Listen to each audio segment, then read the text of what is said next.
I'm Tim McHugh with SOS Physical Therapy and United Medical, and this is Workout Wednesdays. Today we're going to talk about squats and lunges. We'll go over a proper way to perform each exercise and various forms of each exercise. So come with me and we'll go through a workout. All right, so we're going to talk about squats and lunges today, various forms of each, and different ways to modify them to make it more challenging or easier depending on your fitness level. So when we're talking about doing squats, we want to first make sure we're doing our squats properly with the correct form. So when we're doing squats, you want to keep your feet about shoulder width apart. You want to keep your weight on your heels, and you want to think about sitting back and down as you go into your squatting motion. So as you come down, you want to feel like you're sitting back and then coming up again. You want to feel like, or you don't want to feel like your knees are coming forward over your toes. We want to avoid anything coming down this way because it just puts too much stress on your knees. We want to sit back, so we're using our glute muscles as well as our quads as you come down and back. It's going to feel like you're falling backwards because your weight's going to be on your heels. Your toes should be free to be able to come off the ground a little bit as you come down, but you should be able to come up and down smoothly. Also be careful of your upper body position. You don't want to lean too far forward or too far back. You want to stay upright, keeping the chest and shoulders up as you come up and down again, right? So that's our basic squat. Now there's different ways to modify this. If you have trouble with the squatting motion, you can place a chair behind you as a target, something to aim for. And what that's going to do is it's going to give you something to feel like you're sitting back towards, right? And so it's an easy way to make sure you're coming back down in the proper motion as you go back. Now with squats as well, depending on your situation, you might need to be a little bit careful of how deep you go with your squats, right? So be careful with your knees. If you have knee issues in the past, don't worry about how deep you go initially. So it might just be a partial squat, which is fine. As you get used to that motion and it feels like it gets easier, you can go deeper and deeper with your squat. Now the other way to modify that would be to do it against the wall. Here I'll do it against the door. It's a nice smooth surface, makes it easy for me to do.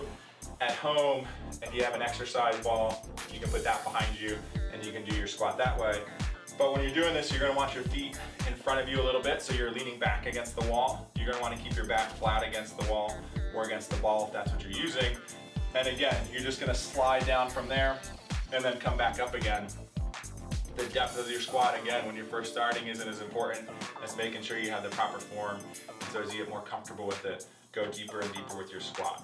So those are two different ways to do the squat. One against the wall, one a free squat, or using the chair if you need to. Another exercise that we can go through is a lunge. Now lunges, again, we can do a couple different ways. So again, I like to do a back lunge for the same reason as with the squats, is that lunges sometimes is difficult to keep the knees from going too far forward over your toes. And so when you're doing a back squat, you're gonna wanna think about stepping back, or back lunge rather, you're gonna wanna step back with the foot and then lower straight down again so that knee doesn't come too far forward, and then come back up. And then come back to that starting position. So each time you can step back, lower straight down, and then come back up again. And you can alternate sides if that works better, to switch right to left.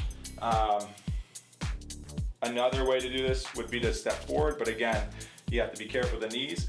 You can do a walking lunge as well. So rather than standing in place, you can start coming forward.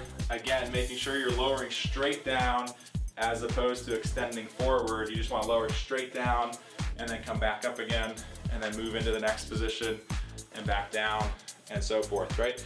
So you can do a walking lunge as well. Another version of a lunge would be to do a side lunge, right? So instead of stepping forward, we're gonna step to the side. In this case, we're gonna go to our left. So again, start with the feet underneath the about shoulder width apart. You're gonna step to the side and then again, squat down, coming straight down, and then come up again. Now again, you can do one side at a time, or you can alternate sides depending on how you wanna do this. But then you could do the same thing going to your right, where you come out and down and back up again. So those are a couple different versions of lunges. Now with squats, we can make those a little bit more challenging as well by doing a single leg squat. You can do it freestanding, or you can do it where you have some support or something to hold on to, where you have one leg back and you're coming down and coming back up again. Or you can do it from a chair Again, depending on how high or how low that chair is going to be easier or harder than others, where you're starting with one leg in front of you and then trying to come up from there and then lower yourself back down. And then again, you can repeat that on one side and then switch to the other side. If the chair is a little bit too low, you can move to something a little bit higher and use a higher surface to do the same thing until you build up the strength to be able to work from a lower surface. Single leg lunges, single leg squats rather, again, a little bit more challenging, works on your stability and your balance a little bit more. So again, a little bit more of an advanced exercise. If you can work to the point, you can do a freestanding single leg squat as well, but obviously that's gonna be a bit more challenging. So there's a few different versions there for you of squats and lunges to use this week. So that's Workout Wednesdays for today, and come join us again next week for another group of exercise.